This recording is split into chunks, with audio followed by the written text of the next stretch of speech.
Hello all, welcome and welcome back to my YouTube channel. आज की इस video में हम DU PhD एंट्रेंस के पेपर को सॉल्व करने वाले हैं। ये हिंदी का पेपर है।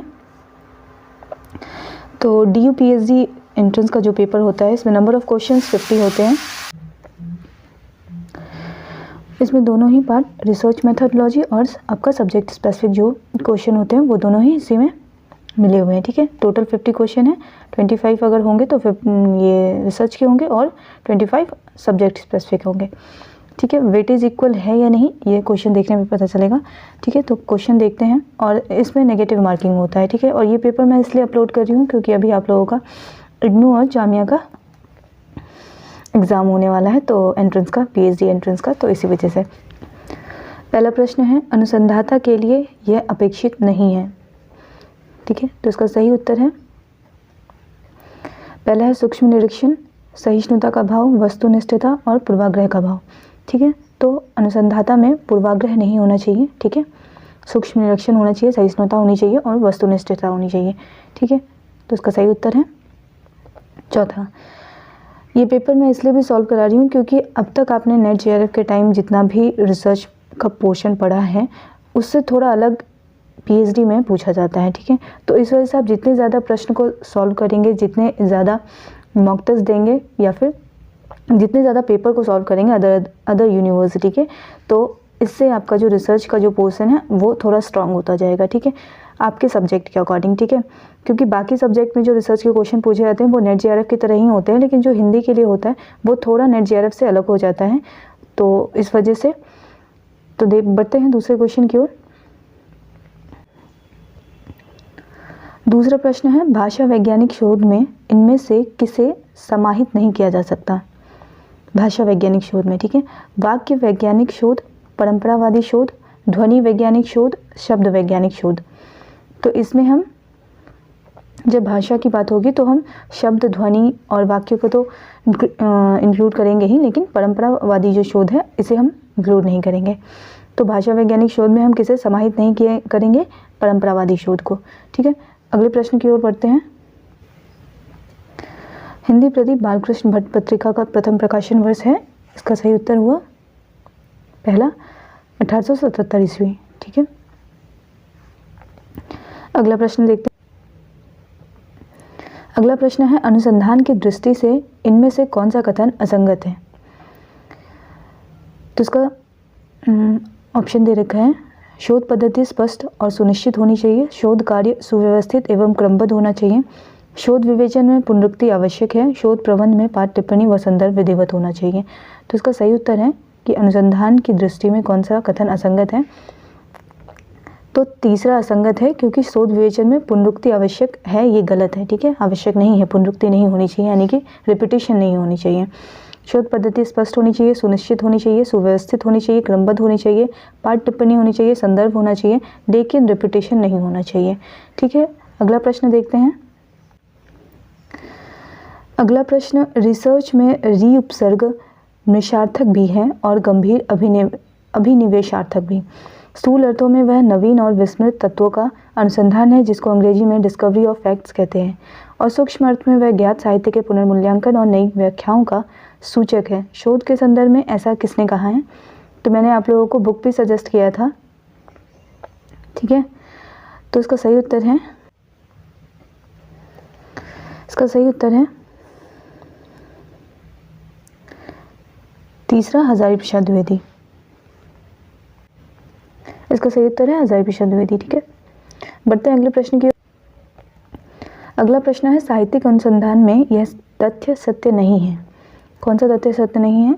जो निष्कर्ष निकाला जाए वह सर्वदेशीय और सर्वकालिक हो, शोध मूलतः अंततः चैतन्य अनुभूति पर आधारित हो, शोध विषय प्रायः प्रभाव प्रधान होते हैं, शोध में तथ्य साध्य नहीं साधन होता है। तो इसमें जो कथन असत्य है, यानी कि सत्य नहीं है, वो जो निष्कर्ष निकाला जाए वह सर्वदेशीय और सर्वकालिक हो, यह सत्य नहीं है। ठीक है,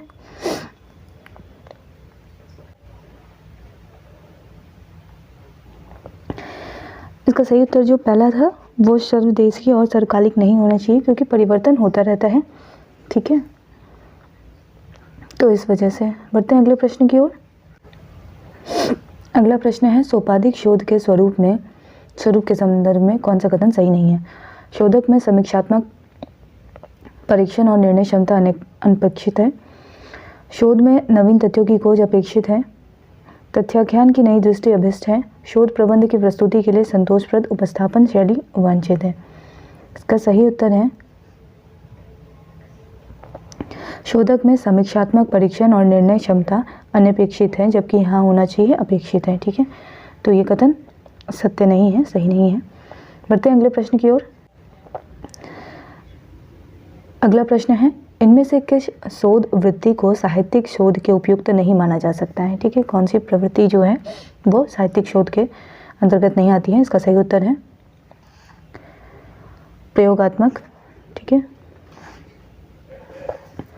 वर्णनात्मक है साहित्यिक में, ऐतिहासिक है, सर्वेक्षणात्मक भी है, लेकिन प्रयोगात्मक शोध वृत्ति जो है वो साहित्य के अंतर्गत नहीं आती है। ठीक है, बढ़ते हैं अगले प्रश्न की ओर। अगला प्रश्न है, इनमें से किस रचनाकार ने रनमल छंद नामक काव्य की रचना की है? तो इसका सही उत्तर है श्रीधर। अगला प्रश्न, रौद्र रस का स्थायी भाव क्या है?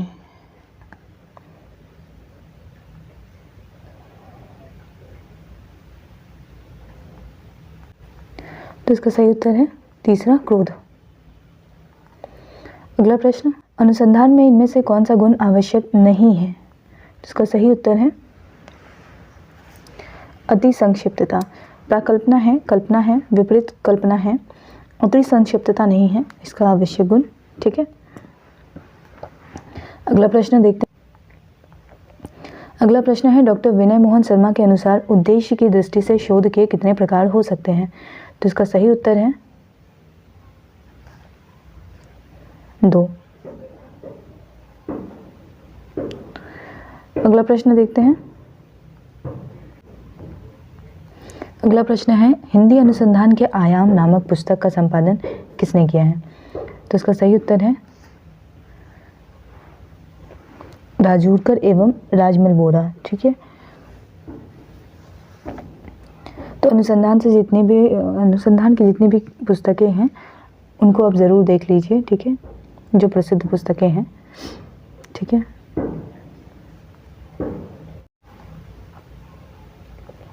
अगला प्रश्न है, किसी साहित्यिक कृति की अभिव्यंजना कला का विवेचन और उसकी परख करना कहलाता है?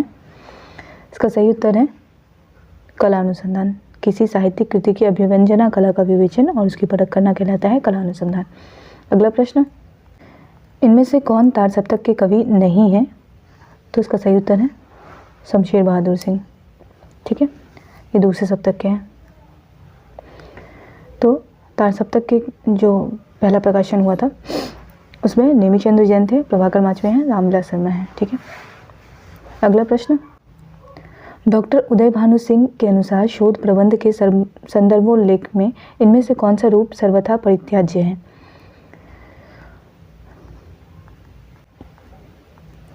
डॉक्टर उदय भानु के अनुसार जो शोध प्रबंध के संदर्भोल्लेख में इनमें से कौन सा स्वरूप सर्वथा परित्याज्य है, वह है अति विस्तृत। ठीक है, बढ़ते हैं अगले प्रश्न की ओर। अगला प्रश्न है, निगमन और आगमन अनुसंधान पद्धति के संबंध में इनमें से कौन सा कथन असंगत है? निगमन और आगमन दोनों पद्धतियों में विषय वस्तु का परीक्षण करके किसी निर्णय पर नहीं पहुंचा जाता है, तो ये पहला ही गलत है। ठीक है, अगला प्रश्न देखते हैं।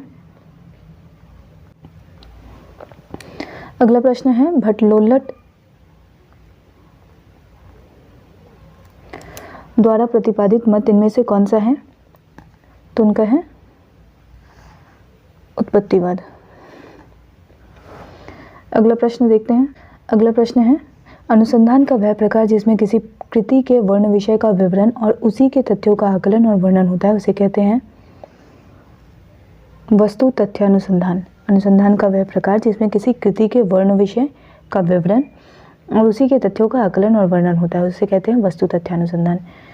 अगला प्रश्न, अगला प्रश्न है, प्रत्येक देश का साहित्य वहाँ की जनता की चित्तवृत्ति का संचित प्रतिबिंब होता है, तब यह निश्चित है जनता की चित्तवृत्ति के परिवर्तन के साथ साथ साहित्य के स्वरूप में भी परिवर्तन होता चला जाता है। ऐसा किसने कहा है? तो यह कथन आचार्य रामचंद्र शुक्ल का है। अगला प्रश्न है, शोध विषय हेतु शीर्षक चयन में यह गुण अपेक्षित नहीं है, तो स्पष्टता होनी चाहिए। उपसंहार तैयार करना शोध विषय के अंतर्गत नहीं है, शोध विषय के शीर्षक चयन में के अंतर्गत नहीं है। ठीक है, क्षेत्र एवं सीमा का निर्धारण करना जरूरी है विषय चयन शीर्षक चयन के लिए। अध्ययन दृष्टि को पुष्ट करना जरूरी है, स्पष्टता जरूरी है, लेकिन उपसंहार तैयार करना शीर्षक चयन में अपेक्षित गुण नहीं है। अगला प्रश्न देखते हैं। अगला प्रश्न है, अनुसंधान कार्यारंभ में इनमें से कौन सा तथ्य असंगत है? अनुसंधान के कार्यारंभ में सामग्री संकलन चाहिए, पुस्तकालय का उपयोग है, अनभ्यास, संग्रह एवं टिप्पणी। तो इसका तीसरा जो ऑप्शन है वो गलत है। अगले प्रश्न की ओर बढ़ते हैं। अगला प्रश्न है, डॉक्टर नगेंद्र के कथनानुसार इनमें से कौन सा तत्व अनुसंधान के लिए आवश्यक नहीं है? तो इसका सही उत्तर है चौथा। डॉक्टर नगेंद्र के कथनानुसार अनुपलब्ध तथ्यों का अन्वेषण जरूरी है, उपलब्ध तथ्यों अथवा सिद्धांतों का नवीन आख्यान जरूरी है, ज्ञान क्षेत्र का सीमा विस्तार जरूरी है, आत्मा विव्यंजन अनुसंधान के लिए आवश्यक नहीं है। ठीक है, बढ़ते हैं अगले प्रश्न की ओर। अगला प्रश्न है, यहाँ सुख सरसों शोक सुमेरु, अरे जग है जग का कंकाल, वृथा रे ये अरण्य चित्कार, शांति सुख है उस पार। ये काव्य पंक्तियाँ किसकी हैं? तो ये काव्य पंक्तियाँ हैं पंत जी की। अगला प्रश्न देखते हैं। अगला प्रश्न है, कविता के नए प्रतिमान नामक आलोचनात्मक कृति के लेखक हैं नामवर सिंह। अगला प्रश्न, इनमें से हिंदी की किस बोली का एक अन्य नाम खलटाही भी है? तो खलटाही छत्तीसगढ़ी इनको बोलते हैं। ठीक है, अगला प्रश्न देखते हैं।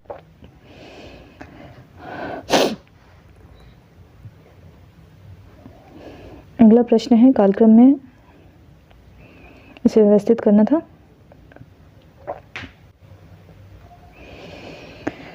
तो इस प्रश्न का उत्तर आयोग ने ही गलत ठहरा दिया है। ठीक है, तो ऐसे प्रश्न भी रहते हैं कुछ कुछ, जिसका सही क्रम होगा दादू, फिर मलूक, फिर सुंदर, फिर अक्षर अनन्य। ठीक है, तो ये दोनों आपस में इंटरचेंज हो जाएंगे। अगला प्रश्न है, इनमें से अवधी भाषा की प्राचीनतम कृति कौन सी है? तो इसका सही उत्तर होगा चंदायन। बढ़ते हैं अगले प्रश्न की ओर। अगला प्रश्न है, आचार्य रामचंद्र शुक्ल के अनुसार भारतेंदु हरिश्चंद्र का इनमें से कौन सा नाटक मौलिक नहीं है? इसका सही उत्तर है विद्या सुंदर। अगला प्रश्न है, इनमें से कौन सा रचनाकार हास्य रसपूर्ण रचना भड़ोआ के लिए प्रसिद्ध है? तो इसका सही उत्तर है बेनी बंदीजन।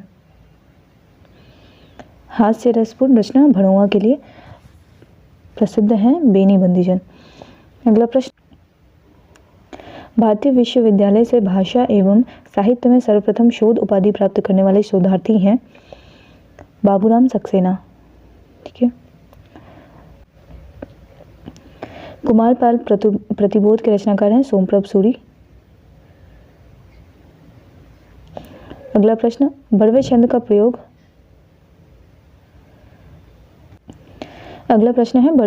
प्रयोग इनमें से प्रथमतः किस कवि ने किया है? इसका सही उत्तर है रहीम। अगला प्रश्न, इनमें से किसका नाम नाथ और सिद्ध दोनों श्रेणी में सम्मान के साथ लिया जाता है? तो इसका सही उत्तर है जालंधर पा। अगला प्रश्न, इनमें से कृष्णा सोबती का उपन्यास नहीं है?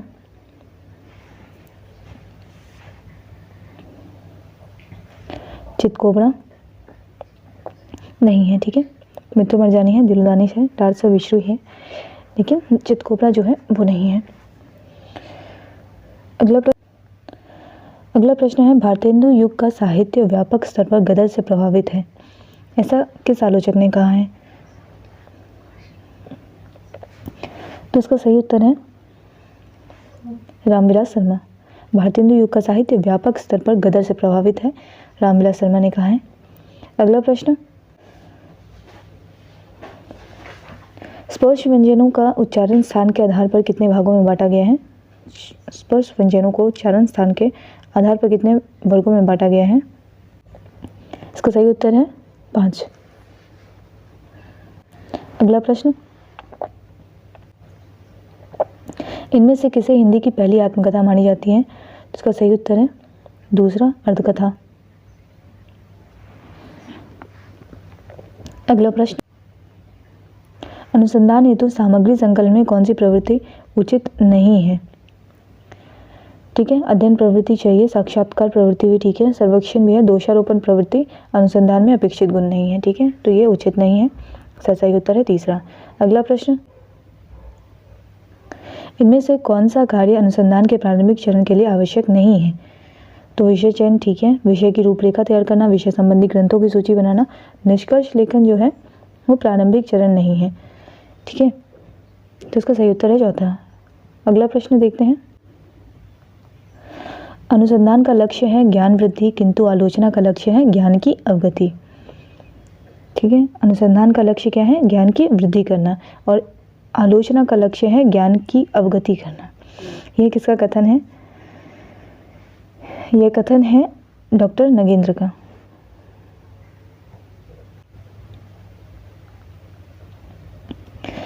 बढ़ते हैं अगले प्रश्न की ओर। इस प्रश्न का सही उत्तर था पहला। अगला प्रश्न है, इनमें से कौन सत्यनामी संप्रदाय के प्रवर्तक माने जाते हैं? तो इसका सही उत्तर है चौथा, जगजीवन दास। अगला प्रश्न देखते हैं, इनमें से किसे हिंदी साहित्य का प्रथम काव्य शास्त्रीय ग्रंथ माना जाता है? तो काव्य शास्त्रीय ग्रंथ माना जाता है पहला, कविप्रिया को। अगला प्रश्न है, इनमें से कौन सी रचना ओम प्रकाश वाल्मीकि की नहीं है? तो इसका सही उत्तर है दूसरा, घुसपैठिए है, 25 चौका 150 है, सलाम है, कफनखोर नहीं है। अगला प्रश्न देखते हैं। अगला प्रश्न है, इनमें से किस शोध पद्धति के अंतर्गत सर्वेक्षण एवं तुलनात्मक पद्धति को सम्मिलित किया जाता है? ठीक है, तो इनमें से किस शोध पद्धति के अंतर्गत सर्वेक्षण एवं तुलनात्मक पद्धति को सम्मिलित किया जाता है? इसका सही उत्तर है दूसरा, दृष्टि निरपेक्षता केंद्रित पद्धति।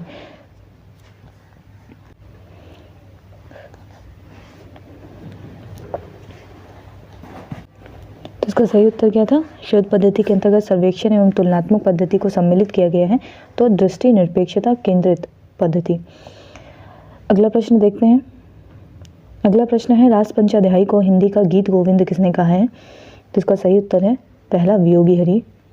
अगला प्रश्न है, पाठानुसंधान का मुख्य उद्देश्य क्या है? तो इसका सही उत्तर है पांडुलिपि का प्रामाणिक पाठ निर्धारण करना। ठीक है, अगला प्रश्न देखते हैं। किसी साहित्यिक शोध के निष्कर्ष होते हैं तर्कसंगत होते हैं, साहित्यिक शोध के निष्कर्ष। अगला प्रश्न देखते हैं। अभिधा उत्तम काव्य है, मध्य लक्षणाहीन, अधम व्यंजना रस विरस, उल्टी कहत नवीन, ऐसा किस कवि ने कहा है? तो ये पंक्ति देव की है। अगले प्रश्न की ओर बढ़ते हैं। हिंदी अनुसंधान नामक पुस्तक के लेखक कौन है? तो डॉक्टर विजयपाल सिंह। हिंदी अनुसंधान नामक पुस्तक के लेखक हैं डॉक्टर विजयपाल सिंह। तो बस इतना ही था। ये टोटल 50 क्वेश्चन थे। DU PhD एंट्रेंस का पेपर था ये, जो इस बार हुआ था।